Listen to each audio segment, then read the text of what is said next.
कोरो में जो रेल का सर्वे हुआ था, वो नई लाइन जो बिछाने का काम था मारवाड़ बागरा से पिनवाड़ा होते हुए उदयपुर, वो सर्वे जो उसकी जॉइंट डीपीआर बनी हुई है, उसके बजट की सैंक्शन के लिए प्रयास चल रहा था। उस बजट के सैंक्शन की जगह एक नया सर्वे होता है और हमको तो पता चलता है आरटीआई के माध्यम से। और जब हमने पता करने की कोशिश की कि हमारे सर्वे का क्या हुआ, तो हमको जो रिप्लाई आता है वो इस तरह से आता है कि कम यातायात के अनुमान के कारण आपका जो सर्वे है उसको कैरी फॉरवर्ड नहीं किया गया। मैं आपके माध्यम से बताना चाहूँगा कि जो सर्वे के अंदर सिरोही रोड स्टेशन यानी कि पिंडवाड़ा के थ्रू जो यात्रियों की संख्या जो बताई गई है वो 28 यात्री बताए गए, जो कि न कि किसी भी तरह से निराधार है, अनसाइंटिफिक है। 28 यात्री बताए हुए हैं। मेरा निवेदन ये रहेगा कि आप चाहे लाइव आप एक तरह से वीडियोग्राफी करा सकते हैं कि जो 46 पैसेंजर ट्रेनें वहाँ से रुकती है और ऑटोमेटिकली आपके पास डेटा आ जाएगा कि कितने बोर्डिंग होते हैं, कितने डी बोर्डिंग होती है वहाँ से। दूसरी बात, ये जो डेटा है वो हमारा मेन कंसर्न है कि उसके हम सब उसे बिल्कुल सेटिस्फाइड नहीं है और उसके दबाव में कि भाई आपका यातायात अनुमान कम है और उसको शिफ्ट किया गया, उससे हम सेटिस्फाइड नहीं है। दूसरी बात, कहीं ना कहीं ये जो सिरोही जिला है वो एस्पिरेशनल डिस्ट्रिक्ट की कैटेगरी में आता है, यानी कि जो विकास में पीछे रह गया तो उसको विकास में आगे लाना हमारी प्रायोरिटी रहती है। सरकार का सोशल ऑब्लिगेशन भी रहता है, तो सोशल ऑब्लिगेशन के अंदर हर जगह पे हम प्रॉफिट को नहीं देखते, पब्लिक फैसिलिटी को भी हम कंसिडर करते हैं। तो हमारा निवेदन यही रहेगा कि जो सर्वे के अंदर डेटा आया है वो भ्रामक है, हम उससे बिल्कुल सेटिस्फाइड नहीं है। हमारा जो स्टेशन है पिंडवाड़ा स्टेशन है, आप कोई से भी पैरामीटर पे देख सकते हो, चाहे फुटफॉल पे बेसिस पे देख सकते हो, चाहे आपका कितने मतलब इतना रेवेन्यू कितना आ रहा है। मैं आपको बताना चाहूँ, जिन दो स्टेशन के बीच में जो सर्वे की बात चल रही है उसमें एक तो स्वरूपगंज है और एक अपना पिंडवाड़ा है। पिंडवाड़ा के अंदर जो यात्रियों की जो संख्या है लगभग 9 लाख के आसपास है, यहाँ से जो साल भर में जो यात्री यहाँ से सफ़र करते हैं। स्वरूपगंज के अंदर ये जो डेटा है लगभग 70,000 के आसपास है। अपने पिंडवाड़ा की जो एक तरह से रेवेन्यू जो जनरेट होता है पीआरएस और यूटीएस के थ्रू वो लगभग होता है 12 करोड़ रुपए, और स्वरूपगंज जो है वो 1 करोड़ से भी उसकी मतलब इनकम कम है।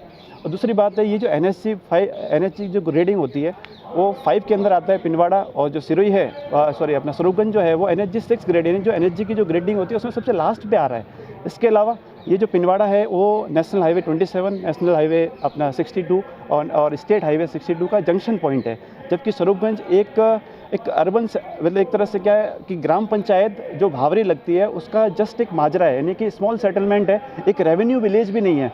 तो अब कौन से चीज़ों को कि जो बेटर है स्वरूपगंज, मुझे हमको ये समझ में नहीं आ रहा है, और किसके दबाव और किसके प्रभाव में ये शिफ्ट करने की जो साजिश चल रही है। जन संघर्ष समिति इसके बिल्कुल खिलाफ है। हमारा आपने देखा होगा आज पिंडवाड़ा और यहाँ से 23 किलोमीटर दूर है। 23 किलोमीटर दूर होने के बाद में भी लगभग 5,000 के आसपास जो बाहर जो लोग आए हुए हैं व्हीकल्स के थ्रू, आप अनुमान लगा सकते हो कि लोग इस बात से कितना डिससेटिस्फाइड है, सरकार के एक डिसीजन से कितना डिससेटिस्फाइड है। तो हमारा निवेदन रहेगा कि हमको हमारा हक है, पिंडवाड़ा जंक्शन हमारा हक है। क्यों? क्योंकि रेलवे एक्ट 1989 और रेलवे बोर्ड उसके जो भी पैरामीटर होते हैं उन सारे पैरामीटर पे स्वरूपगंज से बेटर परफॉर्म करता है, उसके बाद में भी उसका हक छीना जाएगा तो जन संघर्ष समिति इसको बिल्कुल भी एक्सेप्ट नहीं करेगी। हमें हमारा हक चाहिए।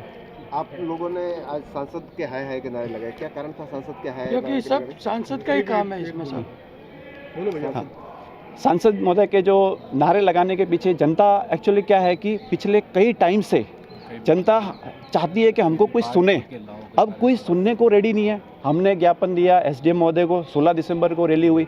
इसके अलावा हम विभिन्न संगठन जो है समाज के लेवल पे अपने जैन समाज हो गया, खाची समाज हो गया, और भी जितने भी समाज है सब समाजों ने अपना ज्ञापन दिया।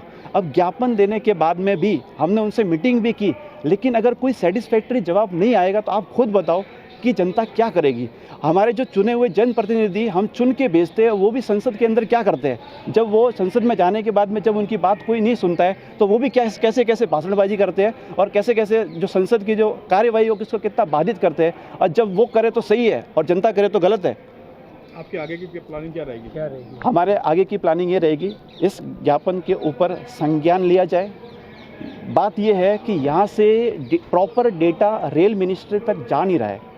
क्यों? क्योंकि अब सांसद महोदय का ये क्षेत्र है, तो मेनली रेलवे जो है वो सेंट्रल गवर्नमेंट के अंदर में आता है और सेंट्रल गवर्नमेंट के वो एमपी है। जब एमपी यहाँ से क्या इन्फॉर्मेशन भेजेंगे उसके ऊपर रेल मिनिस्ट्री को तो पता चलेगा। तो हम तो ये चाहते हैं कि रेल मिनिस्ट्री तक ये हमारी बात पहुँचे कि आज जो धरना प्रदर्शन है article 19(1)(b right to assemble peacefully, उसके अंतर्गत ही किया गया है, जो हमारा संवैधानिक अधिकार है उसके अंतर्गत ये किया गया। और जो धरना प्रदर्शन किया गया है उसको सरकार तक पहुंचाया जाए कि जनता इससे बिल्कुल भी सेटिस्फाइड नहीं है और जनता इसको किसी भी लेवल पे एक्सेप्ट नहीं करेगी। तो पिंडवाड़ा को पिंडवाड़ा का हक देना पड़ेगा। अगर आप उसको हक छीनने की कोशिश करेंगे तो फिर जनता तो आपको पता है कब पीसफुल से कब अनपीसफुल हो जाए या कब अशांति फैला दे, जनता का कोई कह नहीं सकते हैं। बल सांसद का इसमें क्या इंटरेस्ट है कि वो पिंडवाड़ा से हटा करके स्वरूप में लेके जाना चाहते हैं? अब सांसद महोदय का क्या इंटरेस्ट है ये तो मैं नहीं बता सकता, ये तो सांसद महोदय बता सकते हैं। हमको तो हमारे हक से मतलब है, सांसद महोदय का इंटरेस्ट मैं कैसे बता सकता हूँ, जनप्रतिनिधि बता सकते हैं। अब मुझे कहीं ना कहीं ऐसा लगता है कि कहीं ना कहीं दबाव या प्रभाव में ये डिसीजन लिया जा रहा है जिससे हम सेटिस्फाइड नहीं है। नहीं, आप कह रहे हो कि सांसद जाने, तो फिर सांसद के खिलाफ नारेबाजी करने का क्या औचित्य रहा? नहीं, मैंने आपको जवाब दिया ना कि भाई जनता की आवाज़ को, अच्छा आप बताइए, रेल मिनिस्ट्री सेंट्रल गवर्नमेंट के अंदर आती है और उनके प्रतिनिधित्व कौन कर रहे हैं? सांसद महोदय कर रहे हैं। जो प्रतिनिधित्व करेगा उसी को तो सवाल जवाब करेंगे ना। अगर आपके लोकसभा का मैटर है तो उसको तो अपने विधानसभा के अंदर थोड़ी ना उठाएंगे, तो हमारा एमएलए को थोड़ी ना बोलेंगे। तो जो हमारा एमपी महोदय है वो हमारा प्रतिनिधित्व करते हैं रेलवे बोर्ड को या एक तरह से रेल मिनिस्ट्री को, तो उनके खिलाफ सीधी सी बात है, जनता की जो वाजिब डिमांड है, आप ये क्यों नहीं देख रहे कि हकदार होते हुए भी हक छीनना क्या ये संविधान के अनुसार सही है? ठीक है।